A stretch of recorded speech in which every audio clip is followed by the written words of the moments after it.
പ്രത്യേകിച്ചൊരു തോന്നാണ് എനിക്കും ഇതിലെ എത്താൻ സാധിച്ചത് നമ്മുടെ രാജ്യത്തിന് വേണ്ടി ഒരു കാര്യം ചെയ്യാനും ഈ അവസ്ഥ ഇരുന്നിട്ട് ഇവരെല്ലാവരും ഈ പബ്ലിക് സർവീസ് എന്ന് പറയുന്നത് പല വിധത്തിലും ചെയ്യാറ്. പക്ഷേ നമ്മുടെ ഈ ഒഫീഷ്യൽ വഴിക്ക് ഊർജ്ജമൊക്കെ എടുത്തിട്ട് അതിൻ്റെ സോളനിറ്റിയും അതിൻ്റെ സീരിയസ്നെസ് മനസ്സിലാക്കാൻ അവർ ആ ഊർജ്ജമൊക്കെ കടലാക്കി തരുമ്പോൾ അതിനെ വായിച്ചിട്ട് അതിൻ്റെ അർത്ഥം മനസ്സിലാക്കി ഓരോരോ വാക്കിൻ്റെ അർത്ഥം മനസ്സിലാക്കി പിന്നെ നിന്ന് വോട്ട് ചെയ്യാൻ അതിനെ കുറിച്ച് പറയാൻ വേറെ വാക്കില്ല. പക്ഷേ മൂവിങ്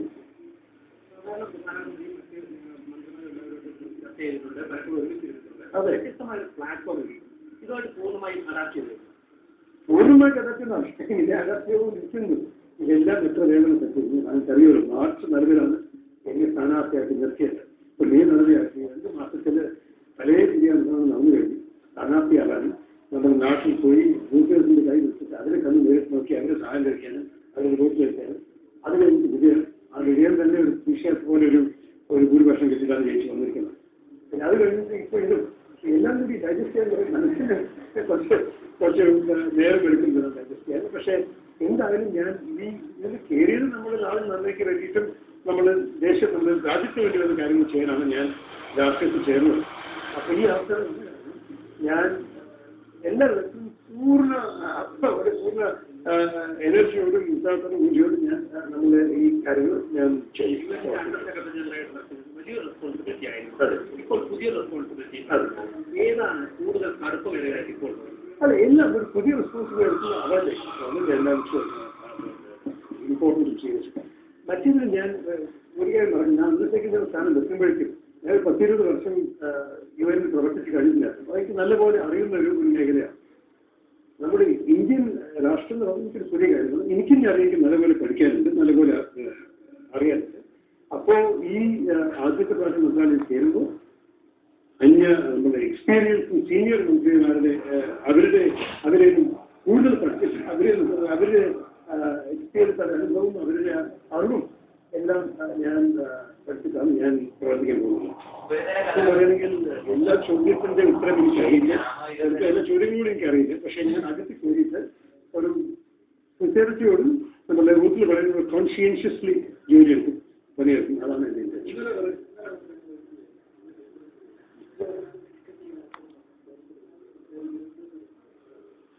അല്ലേ അത് കുറച്ചുകൂടി അവിടെ പറയാം. പക്ഷെ ആദ്യത്തെ പ്രാവശ്യം കേട്ടിട്ട് അത് ശരിയാ കേട്ടു. അല്ല ഞാനിവിടെ ഉള്ളത് നമ്മുടെ കേരളം ഞങ്ങൾ തിരുവനന്തപുരത്തിന് വോട്ടേഴ്സിന് കാരണമാണ്. അതിനോടാണ് ആദ്യം നന്ദി പറയുന്നത്. അതിനാണ് എനിക്ക് ഇങ്ങനെ സഹായവും സപ്പോർട്ടും വോട്ടും എന്നെ ഇവിടെ അയച്ചിരിക്കുന്നത്. അപ്പോൾ എന്തായാലും ഒരു മന്ത്രിയായി വരുമ്പോൾ എല്ലാവർക്കും 2 കാര്യങ്ങൾ ചെയ്യുന്നുണ്ട്. ഒന്ന് നമ്മുടെ രാജ്യത്തിന് വേണ്ടി ഏത് മന്ത്രാലയമാണ് ശരി ആ മന്ത്രാലയത്തിൻ്റെ പണിയും അവിടുത്തെ ഓരോരു ഒഫീഷ്യൽ ആക്ടിവിറ്റീസും ചെയ്യാറുണ്ട്. പക്ഷെ ഒരേ സമയത്ത് ഒരു MP പ്രത്യേകിച്ച് ലോക്സഭ MP സ്വന്തം കൺസിഡർ എനിക്ക് ഏത് തരത്തിലും ഇന്നത്തെ സഹായങ്ങൾ നടത്തപ്പെടുന്ന സാധിച്ചാൽ എല്ലാവരും ഒപ്പമാണ്. അന്ന് എനിക്ക് മരുന്ന് വേറെ കുറച്ച് ഉണ്ടല്ലോ, കുറച്ചടുത്ത് കൂടി ഒന്നുമില്ല. അപ്പോൾ അവരോടൊപ്പം നിന്നിട്ട് നന്നായി കാര്യങ്ങൾ നടത്തണം. എനിക്ക് ഒരു സന്തോഷ കാര്യങ്ങൾ പല നമ്മുടെ കേരള സർക്കാരിനെ നമുക്ക് കുറിച്ചിട്ട് വളരെ വരുന്നുണ്ട്. പറഞ്ഞു ഞാൻ ആ സ്ഥലത്ത് നിൽക്കാൻ പോകുന്നത്. അപ്പോൾ കേരളക്കാരോടും തിരുവനന്തപുരം വെച്ച കാര്യം ശരിക്കും പറയാനുണ്ട്. ഇത് നീണ്ട നിർമ്മാണമാണ് ഞാൻ 6 മന്ത്രിയാണെന്ന് പറഞ്ഞത്. പക്ഷെ ഞങ്ങൾ 6 മന്ത്രിമാരും അവർക്ക് വേണ്ടിയിട്ടും കേരളത്തിന് വേണ്ടിയിട്ടും നമ്മുടെ സ്വന്തം മന്ത്രത്തിന് വേണ്ടിയിട്ടും നല്ലപോലെ പ്രവർത്തിക്കാൻ അറിയുന്നവരാണ്. ലീഡിംഗ് അച്ചീവ്മെൻറ്റ്സ് ഉള്ളവരാണ്. ഞാനിപ്പോൾ ഇതുവരെ വന്ന കാര്യം എനിക്കും ഒരു പുതിയ ഉത്സാഹത്തോടെ ഞാൻ ചേർന്നിരിക്കുന്നത്. അപ്പോൾ എല്ലാവരും ഇതിനകത്ത് പറയുന്നു ഒരു ആഴ്ചയോട് നന്ദി. നിങ്ങളുടെ കാര്യങ്ങൾ നല്ലപോലെ ഞാൻ നോക്കും.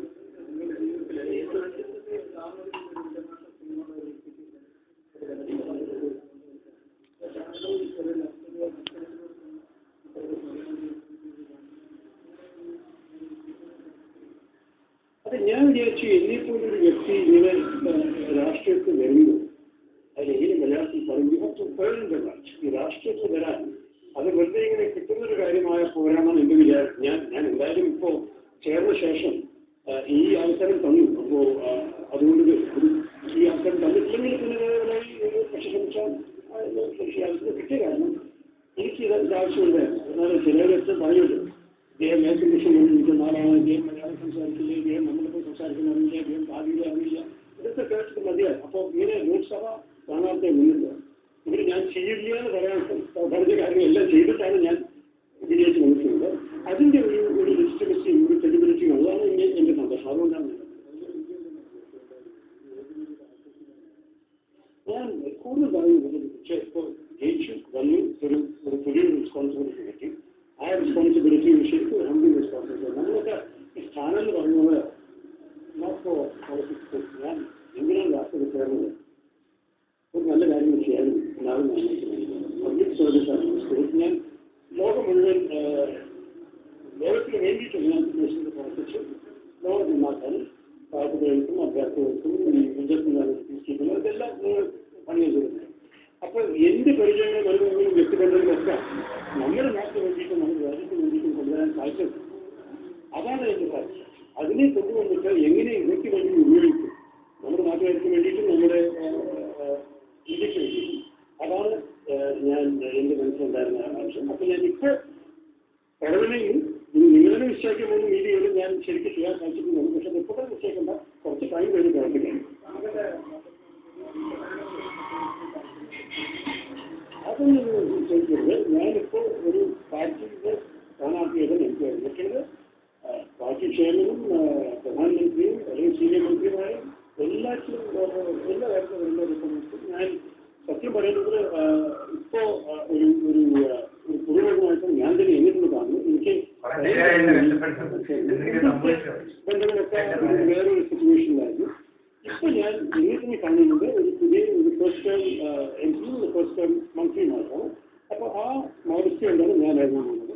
എനിക്ക് കൂടുതൽ പണ്ട് കാലത്തെ സ്ഥാനമോ പിന്നെ സ്റ്റേറ്റസോ ഒന്നും പ്രശ്നമല്ല. അതെല്ലാം കഴിഞ്ഞു.